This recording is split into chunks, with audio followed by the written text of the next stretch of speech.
Hello friends, welcome in अ सहज शिक्षण YouTube channel.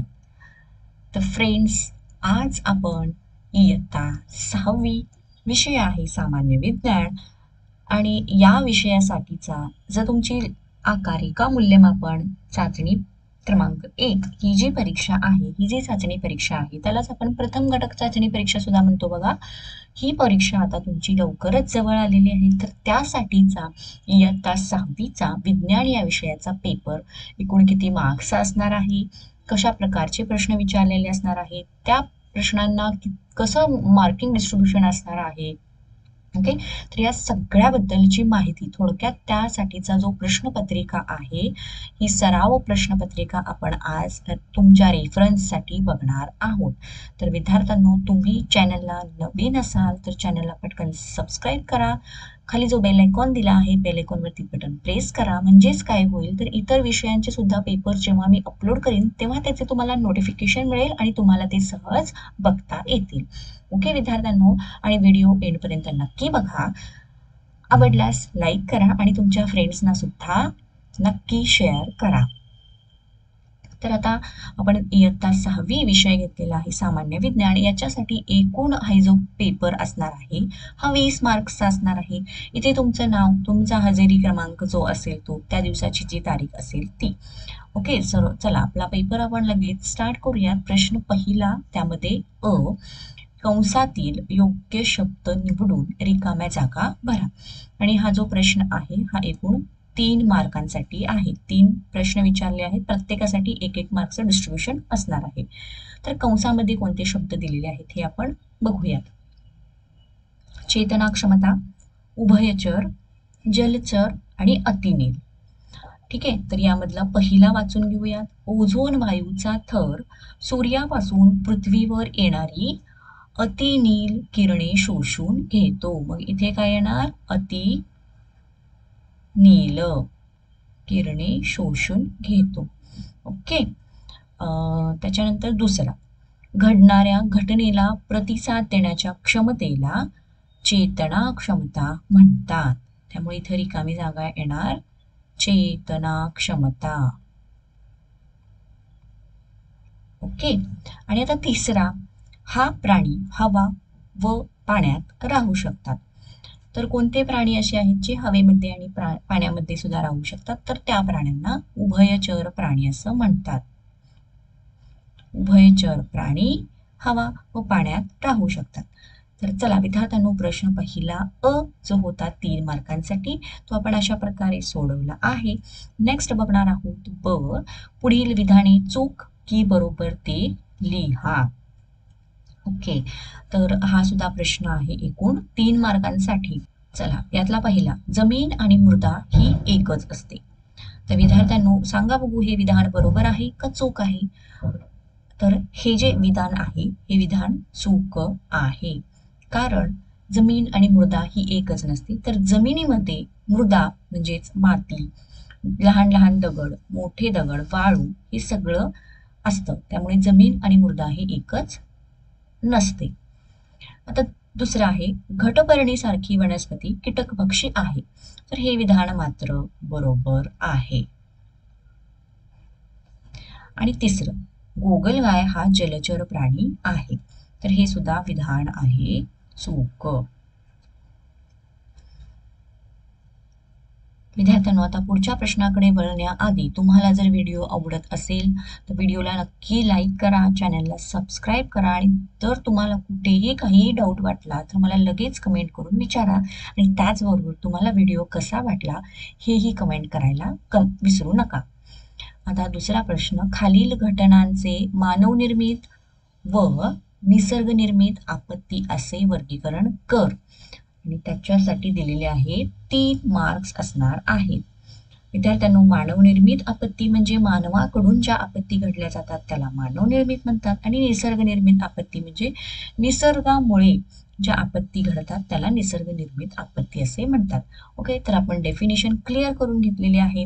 आता वर्गीकरणासाठी काय काय दिलेलं आहे बघा. आग, भूकंप, बॉम्बस्फोट, महापूर, दरड कोसळणे, मोटर अपघात, इमारत कोसळणे आणि वादळ.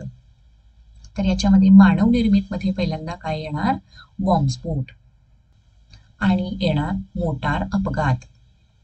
तसेच आग हे सुद्धा येऊ शकतं. तर काही आग जंगलांमध्ये वगैरे जी आग लागते ती काही काही वेळेला निसर्गनिर्मित आपत्ती असते, तर काही वेळेला मानवनिर्मित आपत्ती सुद्धा असते. आणि आता निसर्गनिर्मित आपत्तीमध्ये भूकंप, त्यानंतर महापूर, त्यानंतर दरड कोसळणे, तसेच इमारत कोसळणे आणि वादळ. यामध्ये आपण आग हे सुद्धा लिहायचं आहे, कारण आग जंगलांमध्ये वगैरे जी आग लागते, वणवा लागतो, हा निसर्गनिर्मित असतो. आता प्रश्न तिसरा, खालील प्रश्नांची उत्तरे लिहा. तर यासाठी दिलेले आहेत 4 गुण. पहिलं बघा, आपत्ती म्हणजे काय? तर विद्यार्थ्यांनो, याचं उत्तर मी या ठिकाणी तुम्हाला सांगते. आपत्ती म्हणजेच अचानक उद्भवणाऱ्या संकटांमुळे राष्ट्राची, समाजाची जीवित, आर्थिक आणि सामाजिक हानी होते, अशा संकटांना आपत्ती असे म्हणतात. तर हे झालं याचं उत्तर. दुसरं आहे, वनस्पतींचे अवयव कोणकोणते? तर हे उत्तर खूप सोपं आहे, सर्वांना माहीत आहे. वनस्पतीचे अवयव मूळ, खोड, पान, फूल, बिया, फांद्या. ओके, तर दुसऱ्या प्रश्नाचं उत्तर बघा, मूळ, खोड, पानं, फुलं, बिया, फांद्या हे झाले वनस्पतींचे अवयव. त्यानंतरचा आता हा प्रश्न पुढचा आहे बघा, जलपर्णी पाण्यावर का तरंगते?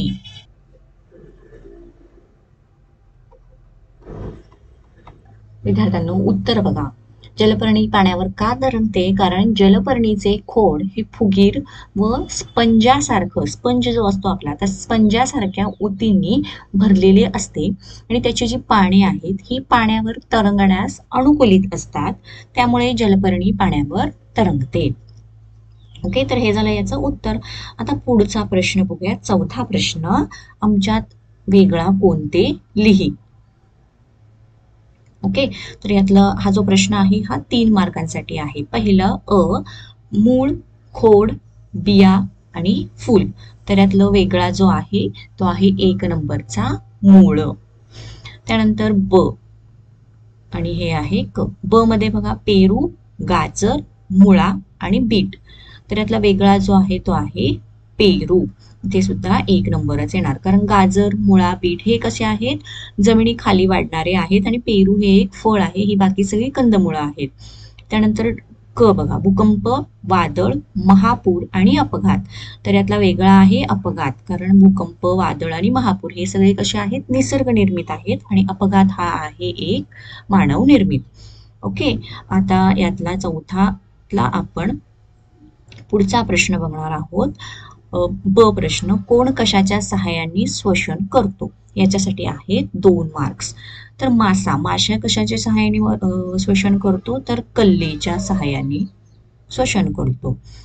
त्यानंतर मानव हा फुफ्फुसाच्या सहाय्याने.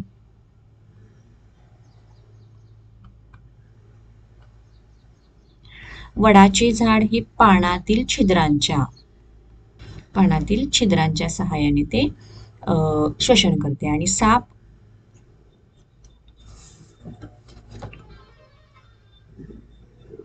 सुद्धा फुफ्फुसांद्वारे श्वसन करतो, फुफ्फुसांच्या सहाय्याने श्वसन करतो. ओके, हे झालं आपलं उत्तर. आता पुढचं 2-2 नावे लिहा.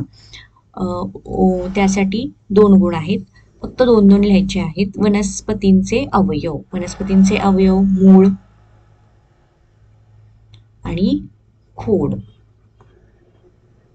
कोणतेही 2 तुम्ही लिहिले तरी चालतात. हवेतील घटक कोणते आहेत? ऑक्सिजन,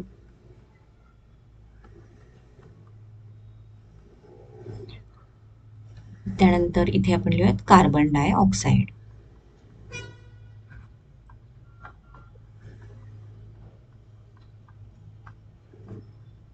ओके, तुम्ही बाकीचे सुद्धा हवेतील घटक तुम्हाला माहिती असतील ते लिहू शकता. तर चला विद्यार्थ्यांनो, आपला हा जो इयत्ता 6वी साठीचा जो विज्ञान या विषयाचा आकारिका मूल्यमापन परीक्षेसाठीचा जो पेपर होता, तो या ठिकाणी आपण कंप्लीट सगळा बघितलेला आहे. तुम्हाला व्हिडिओ आवडला असेल तर व्हिडिओला नक्की लाईक करा, चॅनलला सबस्क्राईब करा. Thank you, bye bye.